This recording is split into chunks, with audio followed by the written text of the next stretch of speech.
What's up, guys? You're listening to The Black Hour, real true crimes, real stories, and new episodes drop every weekend, every Monday and Thursday. And you follow The Black Hour, don't miss any episodes, okay? Now, let's get into today's case.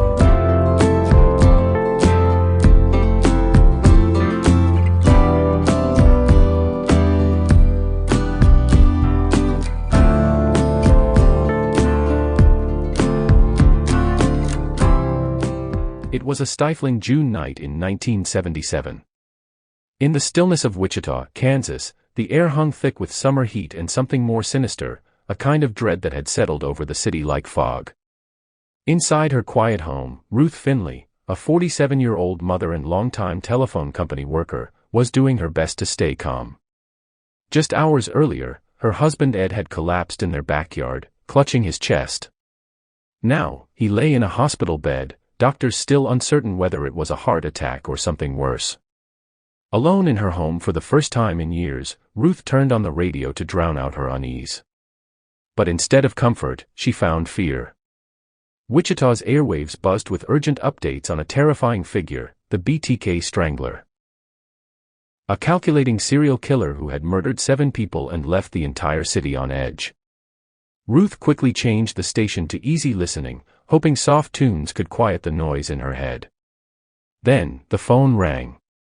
The sound sliced through the music like a knife. Ruth's heart jumped. A late-night call could only mean bad news from the hospital. She hesitated, then picked up.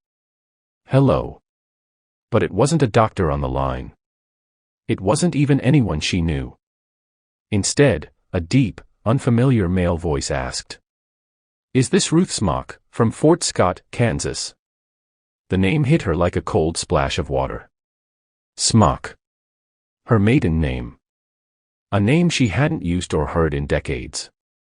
"Yes," she replied cautiously. Then came the words that made her blood run cold. "I know all about that night." She didn't have to ask which night.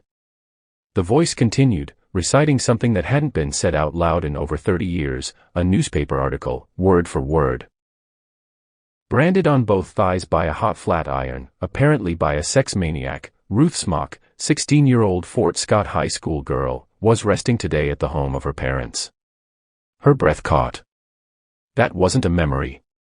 That was a trauma. One she had buried since October 15, 1946. Back then, she was just a teenager. A schoolgirl in Fort Scott, Kansas. That night, she had returned from buying groceries, stepping into the quiet hallway of her boarding house.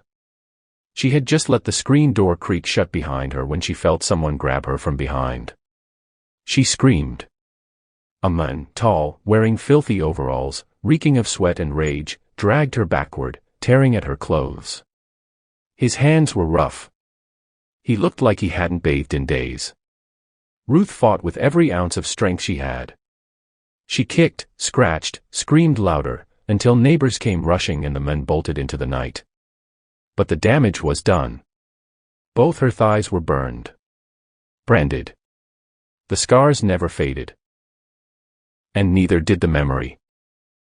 She had tried to forget. Changed cities. Changed names. Married Ed, built a quiet life in Wichita. But now, someone had brought it all back. And the voice on the phone, he didn't just remember. He had details no one else could possibly know.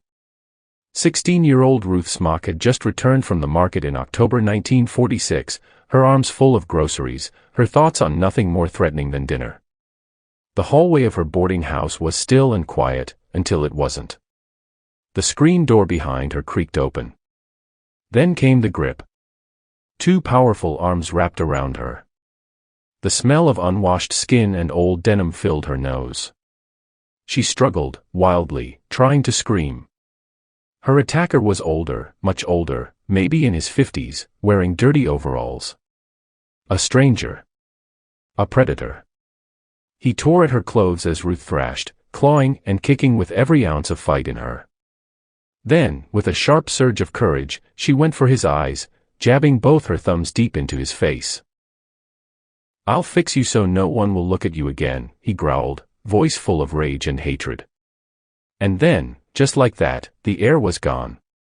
A cloth soaked in chloroform covered her mouth. Her limbs turned to stone. Darkness came rushing in.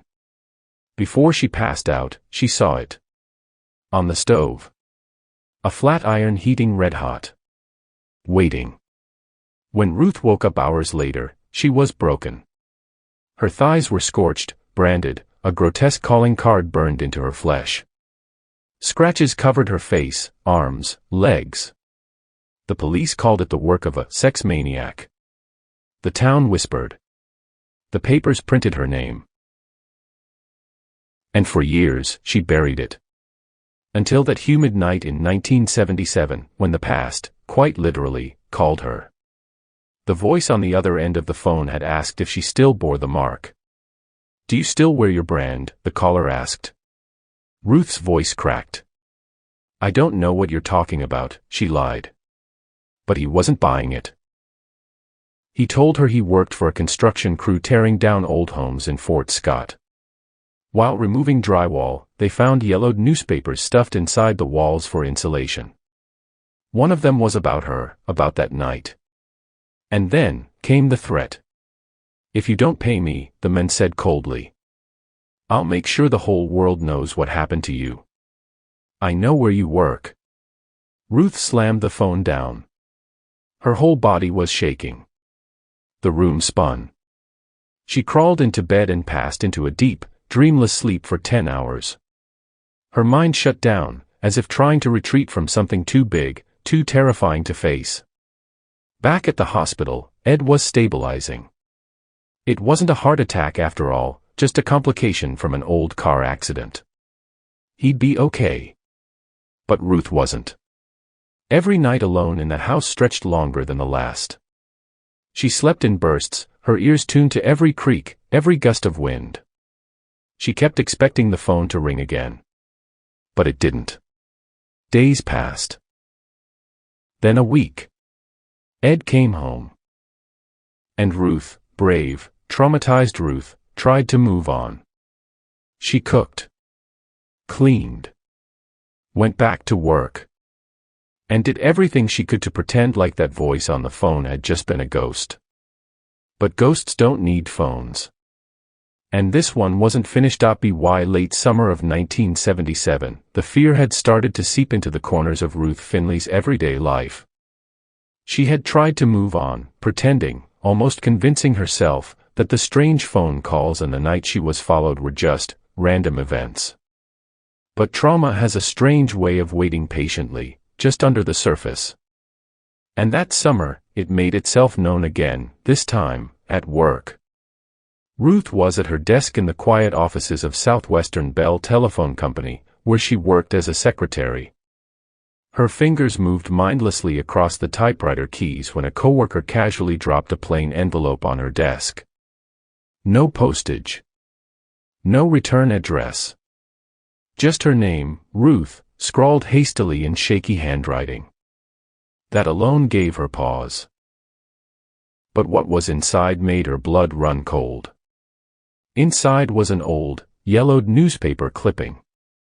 As she unfolded it, the headline screamed at her. "Sex maniac uses flat irons in branding local HS girl." The clipping was from the Fort Scott Tribune, dated 1946. Ruth's hands trembled. She knew that case. Everyone from that part of Kansas knew it. But why was this sent to her? Why now? Panic rising in her throat, Ruth ripped the article into shreds and dumped it in the wastebasket like it was contaminated. Maybe if she threw it away, the fear would go with it. But fear doesn't leave that easily. At home, the phone calls started again. Always from a man. Always saying just her name. Just Ruth. And then silence. She'd slam the phone down each time, her pulse racing. Strangely, when her husband Ed answered, all he ever heard was, nothing. Just a dial tone. The phone became a source of dread. They had lived in that house for 25 years without incident.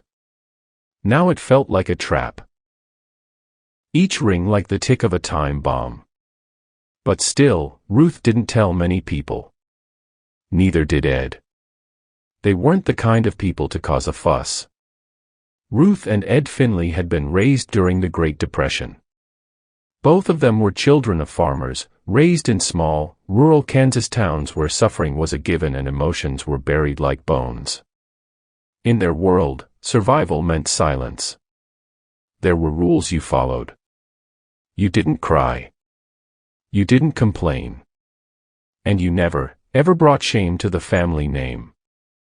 Their one goal, the thing they clung to even now, was to live a simple, quiet life. No attention. No drama. They prided themselves on being polite, humble, ordinary. But now the quiet was being shattered by something, or someone, that was slipping in through the cracks. A presence they couldn't see. A threat they couldn't understand. And whatever it was, it wasn't going away. Ruth had always blended in, modest dress, quiet presence, her square face framed by short brown hair and a pair of intelligent, sparkling eyes. She didn't crave attention. She didn't need it. Her life with Ed was simple, peaceful, built on discipline, routine, and quiet creativity. She made ceramics. Ed painted. In another life, they might have been artists. But life never gave them that chance. Then came August, 1977. It was an ordinary day in downtown Wichita. Ruth was just window shopping on her lunch break, moving through a thinning crowd. The city core had started to feel empty. Malls were replacing storefronts. The sidewalks that once buzzed with life were slowly going silent. And that's when it happened. From a busy crosswalk, a man suddenly fell in step beside her. Just like that, like he belonged there. At first, Ruth barely noticed. She was used to city noise, to strangers passing close. But then he spoke. "You've done such a good job working this week. You can take the weekend off." Ruth flinched, confused. She turned slightly to get a better look. He was maybe late 40s, skinny, about 5 feet 9 inches. Wore a plaid sport shirt, jeans, white canvas shoes. His black hair grayed at the temples. Just an ordinary man, on the outside. Then he kept going. "You work for the telephone company, don't you? What do you do there? Are you an operator?" Ruth didn't answer. She kept walking, silently, hoping he'd lose interest. "I just got back from Vegas," he said. "Won some money. You ever been to Vegas? Want to go sometime?" Still, Ruth said nothing. Her heart was pounding now, not just from fear, but from anger. Who was this man? What did he want? Then, his tone changed. The camera reflects the true quality of one's soul. "What?" Ruth's instincts screamed to get away. She cut him off cold. "I'm waiting for my husband." And that's when his mask slipped. "Are you still married?" The question wasn't casual, it was a challenge. And then, the words she'd never forget. "I like your face. I'll see you again. You can count on that."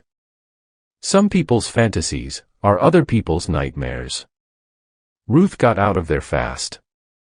But deep inside, she knew this wasn't a random encounter. It was a message. Ruth was shaken. Those last words from the men had burrowed into her mind. Was that the same voice I've been hearing on the phone, she kept wondering. When Ed came out to meet her that evening, she told him everything, the men who had followed her, the creepy feeling that wouldn't go away. But Ed tried to brush it off. "It's probably just some guy looking to pick someone up," he said gently, trying not to alarm her further. And for a while, it seemed like he was right. Nearly a year passed without incident. But in June of 1978, Ruth was once again shopping downtown.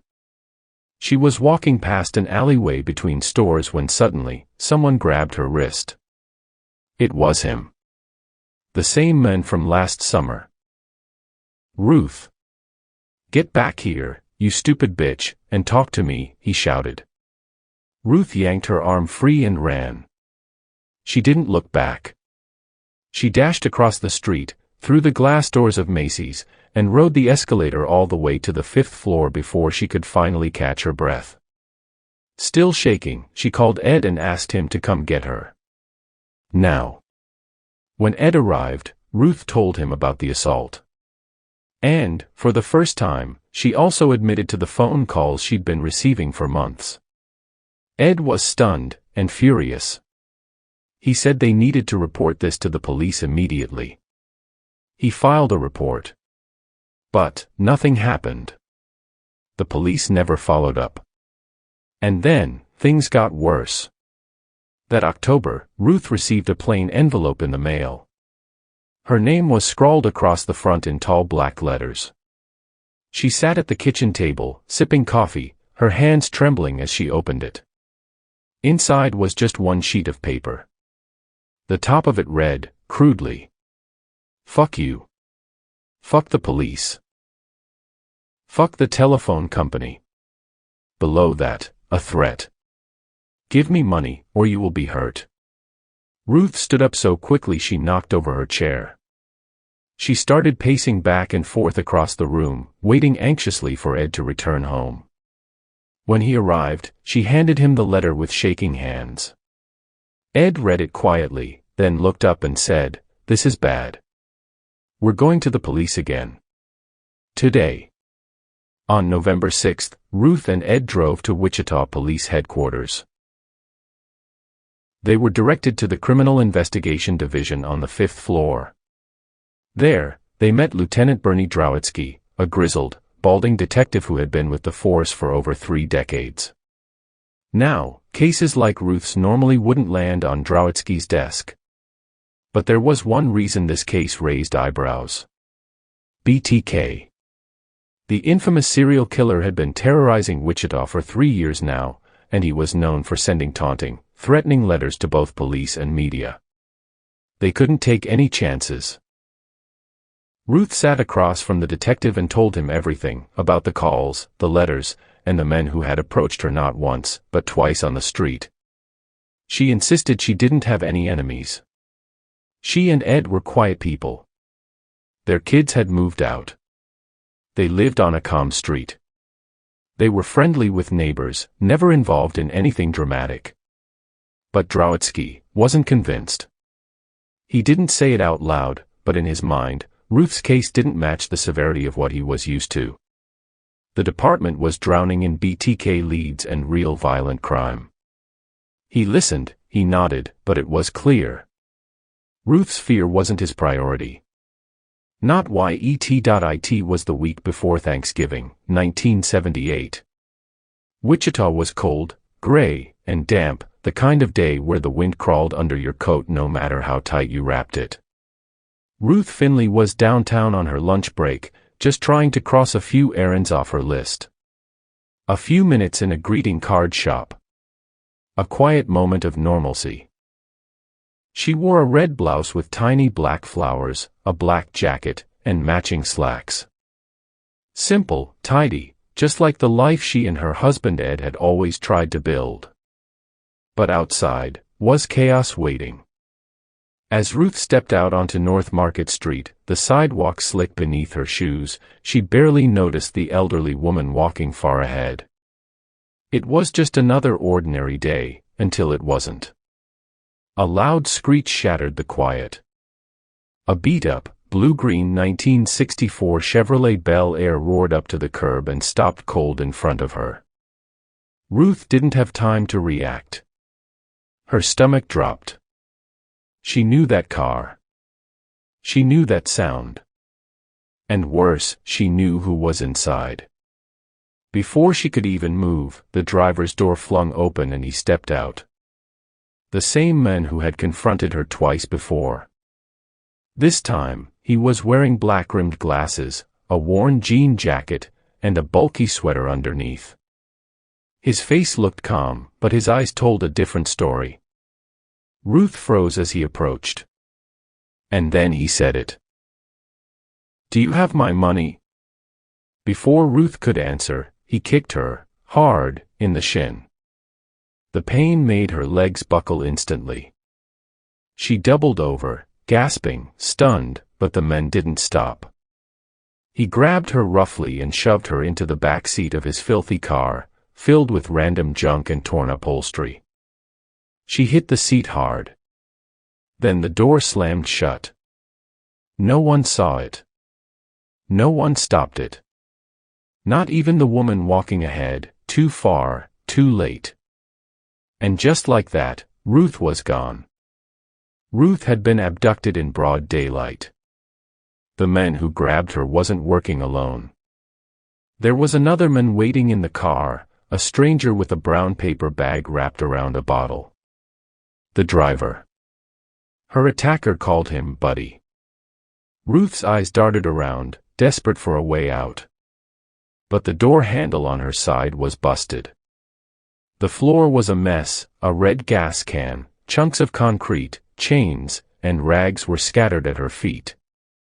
The back window was patched with a plastic sheet. White tape ran across the torn-up dashboard like a broken puzzle. Then he demanded her purse, hand it over. He rummaged through it like a madman, pulled out her money, and then her safe deposit key. We've struck it rich. But that joy didn't last. His eyes locked on a business card, Ruth's lawyer, Droitsky. He turned to Buddy, showing him the card, cursing under his breath. Then, without warning, he grabbed a chunk of concrete and smashed it into Ruth's head. "You damn stupid bitch." Ruth's vision blurred. Blood trickled down her scalp. The car roared to life again, speeding northwest. The two men babbled nonstop, fast, messy, hard to follow. She couldn't make sense of it. But one sentence cut through. Her heart froze. They stopped once, at Twin Lakes Shopping Center.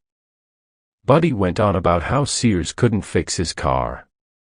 Ruth sat quietly, her body trembling, mind racing.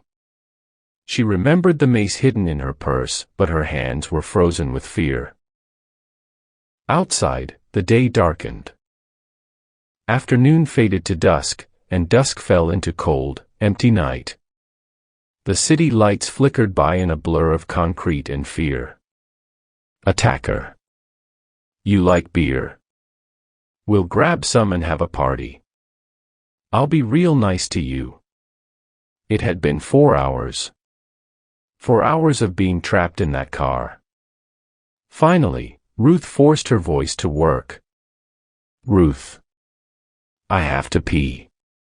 They laughed. "Ruth. I'm gonna puke if I don't go." That got their attention. The car pulled over near a quiet little park, somewhere off West 21st Street and Salina.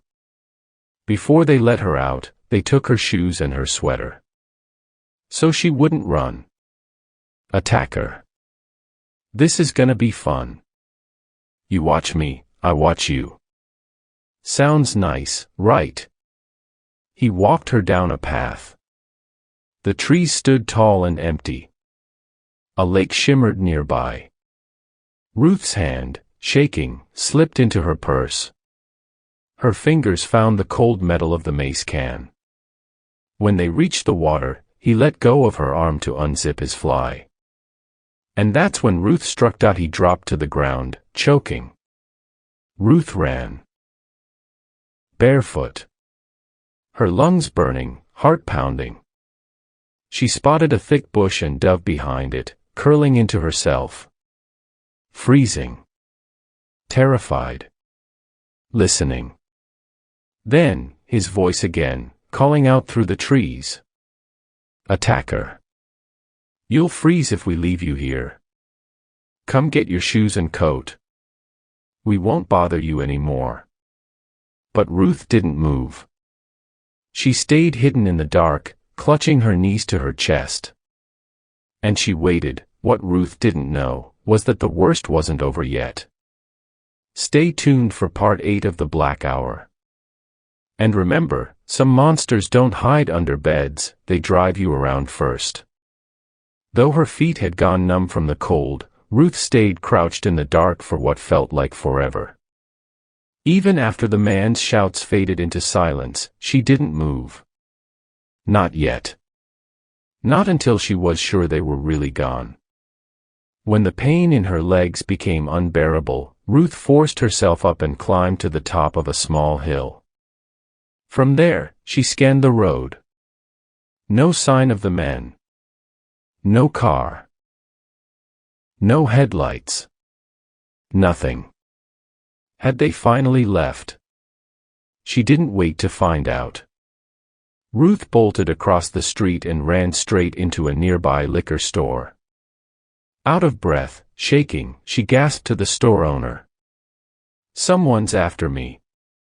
The owner wasted no time. He picked up the phone and called the police. Ruth caught her breath and then asked, "Please, can you call my husband too?" When Ed answered the phone and heard a stranger's voice, his stomach dropped.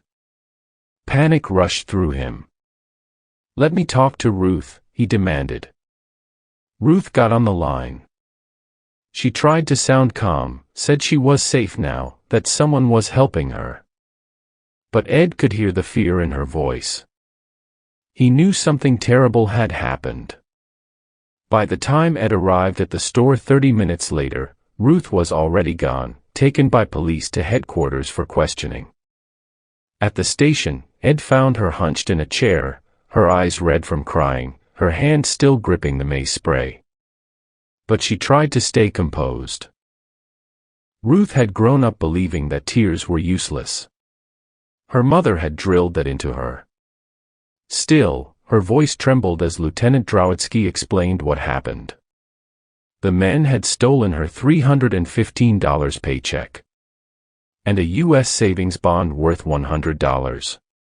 But what the lieutenant didn't share, not yet, was his growing suspicion. That Ruth might have just escaped the BTK strangler. Some of the letters Ruth had received had the same key phrases found in BTK's infamous messages. Was Ruth his next target? The next morning, Detective Richard Zortman drove out to the park where Ruth had hidden. He found her shoes. Her sweater. He followed her footprints deep into the woods. But beyond that, no clues. No sign of the attackers. Zortman and Drowitzky decided to go old school. They pulled every record on every 1964 Chevy Bel Air in Wichita. One by one, they tracked down each car, visited each owner. But no leads. No suspects. Nothing. And with each dead end, the fear only grew stronger. For the next 5 weeks, the detectives downtown decided to take no more chances. Every day during Ruth's lunch break, they assigned plainclothes officers to watch over her. These were careful men, veterans of their field. They scanned the streets, watched parked cars, checked rooftops. But nothing. Not a single suspicious person came near her. Detective George Anderson, frustrated but determined, decided to go back to the very beginning, to 1946, the year Ruth was assaulted in Fort Scott. He asked Ruth and Ed to join him on the drive. It was a long one, about 155 miles east. When they arrived, Ruth was taken into the back offices of the Fort Scott Police Department.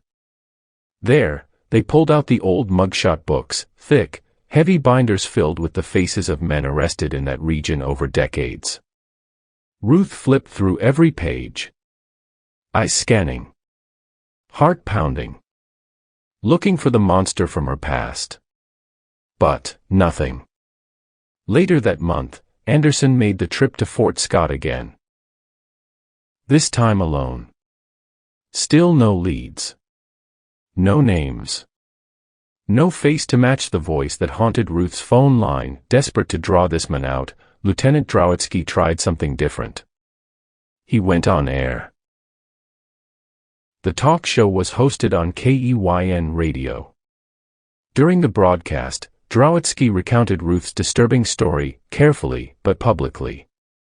The idea was simple: get the stalker to call in. And he might have. Because as the show continued, Ruth sat in a private room at the station, listening in with 3 detectives, all of them monitoring the incoming calls.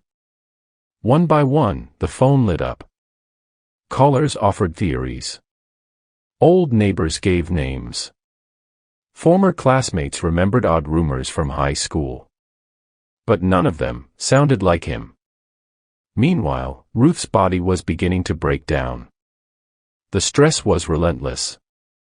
She started having splitting headaches. Stomach cramps that left her curled up on the floor some nights. She knew they were probably stress-related, psychosomatic. But she also knew one thing even more deeply. You do not ask for help. That's what her mother had taught her. Asking for help was weakness. Weakness led to shame. And shame led to judgment. So Ruth stayed quiet. But the fear, it didn't. In early December, something arrived at the station, a letter.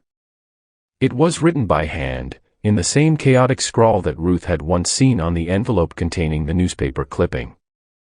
But this time, it was personal. The letter was addressed directly to Detective Drowatsky. And it said this: "You can't protect a whore from death forever." Drowatsky lost it. He slammed the letter down on his desk and stormed out of the office. He had grown to deeply respect Ruth. He believed she was kind, decent, and undeserving of what she'd gone through, then and now. And to be told he was shielding a whore. It was infuriating. And worse, it confirmed the man was still out there. Still watching. Still listening. Back at Ruth and Ed's house, life had changed. They no longer slept like a normal couple. Each night, Ruth lay alone in bed, eyes wide open, waiting for footsteps, knocks, anything. And while she lay there, Ed would be outside. In the bushes. Shotgun in hand. A 12-gauge. He didn't care about sleep anymore. He didn't care about work. All he wanted was for the men to come.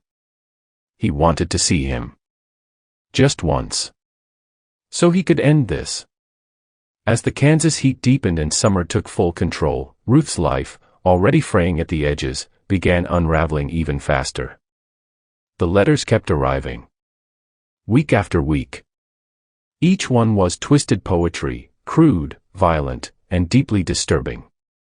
Ed, half joking and half afraid, called the author the poet. The whore bore her guilt in her bed of slime. From selling her ass and not charging a dime.